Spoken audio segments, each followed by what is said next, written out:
In the last video, we saw what actually content creation is, why is it important, and what it actually means.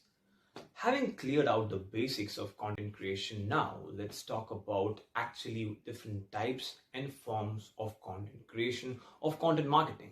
And so we have now the four major different forms of content creation as Stephen describes them in the next video now. So there's different forms of content, and the way that I break it down, I'm going to write it out for you guys.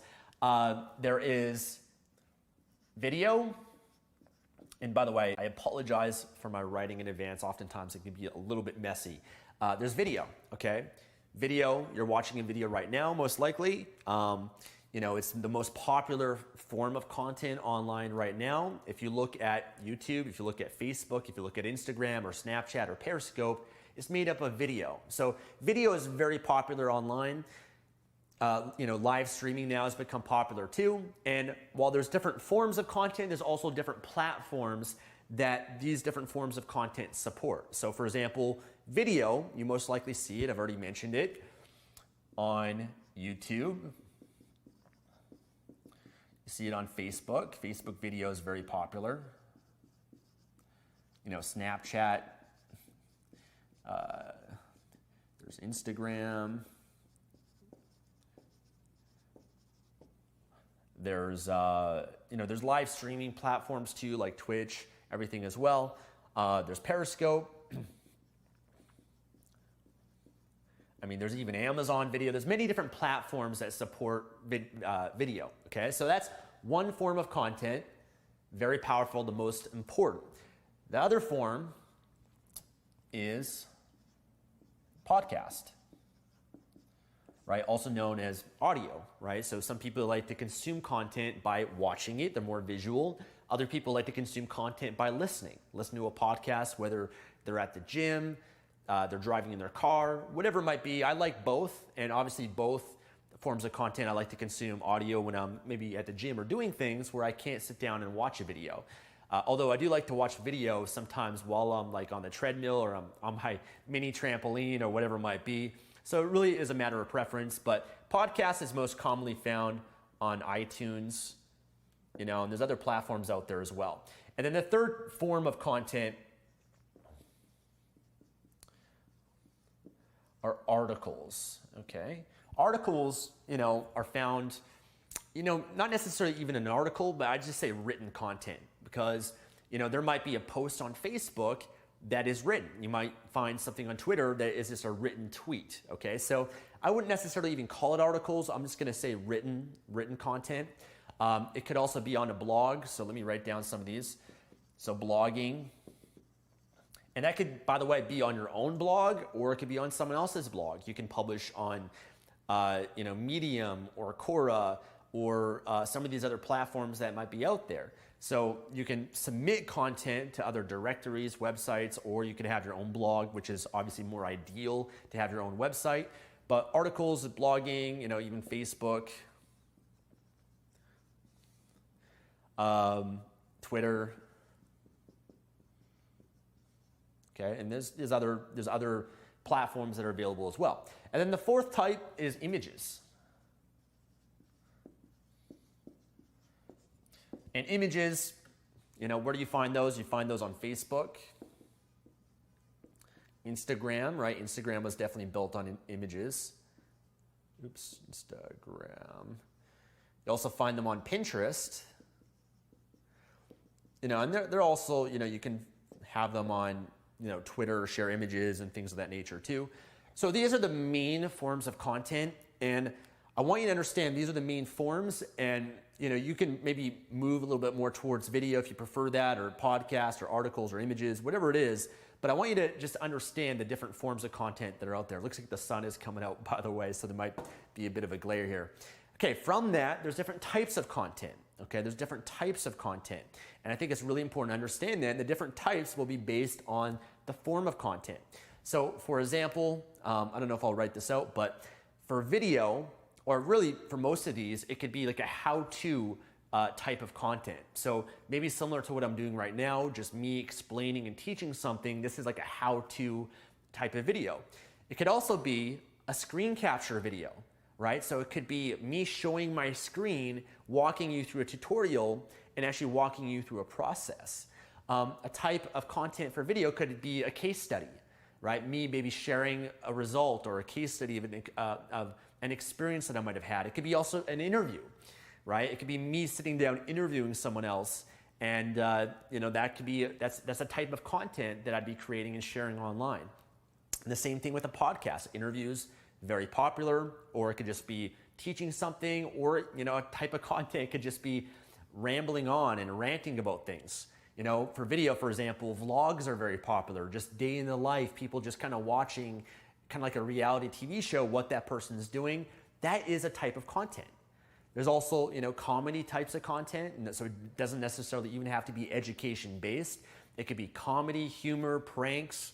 If you look on YouTube, you'll see many, many different types of content that comes in many different forms, and the type of content is going to be based on the niche in the market that you're in, right? So let's say that you're in the fitness market, then obviously there's a certain types of content that are going to be more relevant to the people that are in that niche, that are going to be actually interested in that.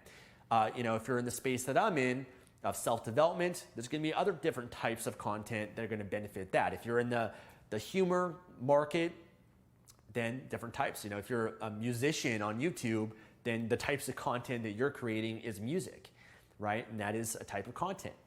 So different types of content for each form. Articles, there's many different types there too. There's maybe a list that you could have of the 10 steps to whatever, right? And you just have, bullet points that basically describe what that is. It could be what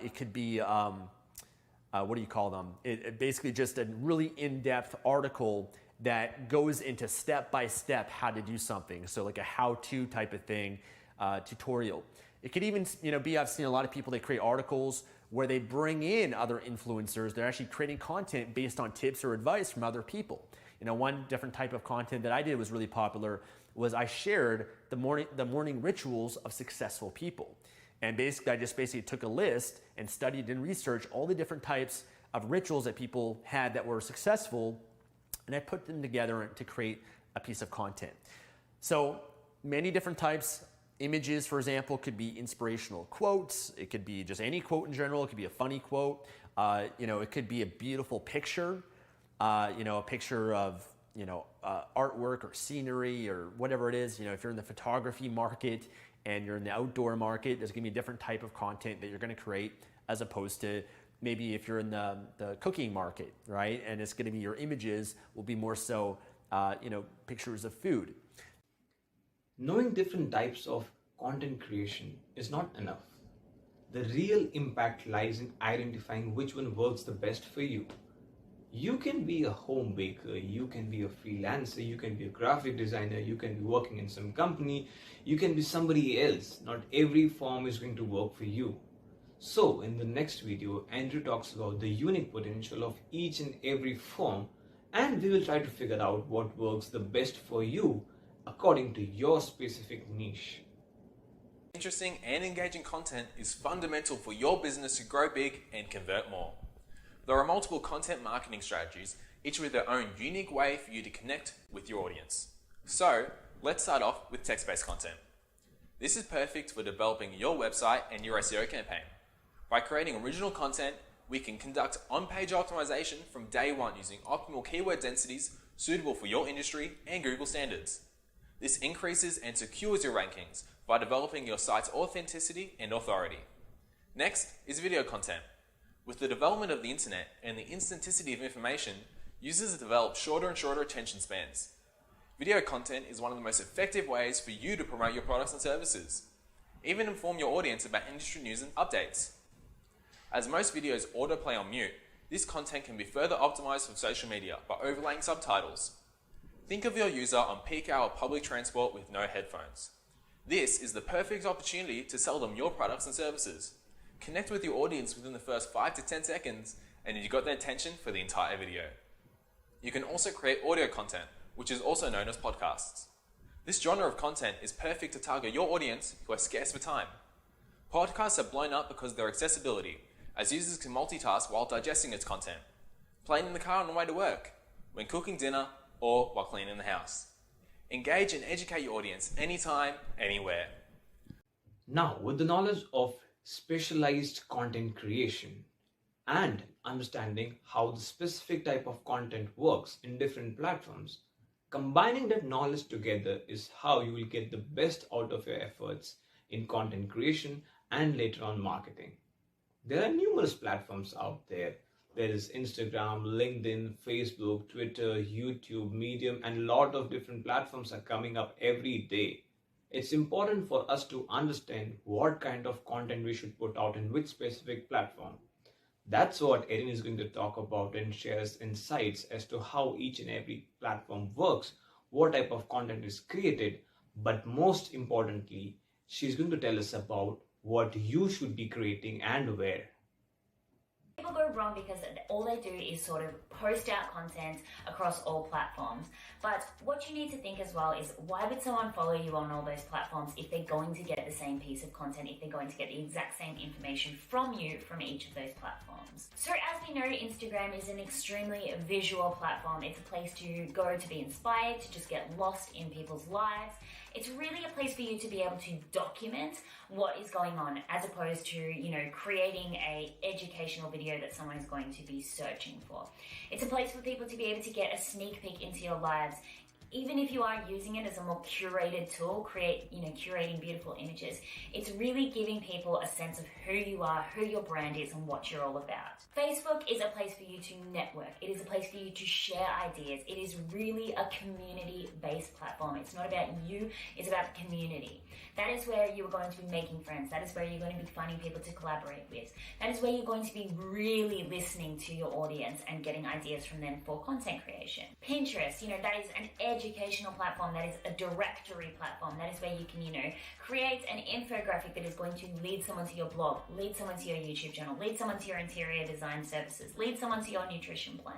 It is a place that the people go for inspiration. It's a place that people get lost when they are trying to build their dream lives. YouTube is where people go because they want to know something. They want to be inspired. They want to be motivated. They want to learn new things. YouTube is the second largest search engine behind Google, which is a part of Google anyway. You have to think about these things when you are creating content. Why are people on these platforms?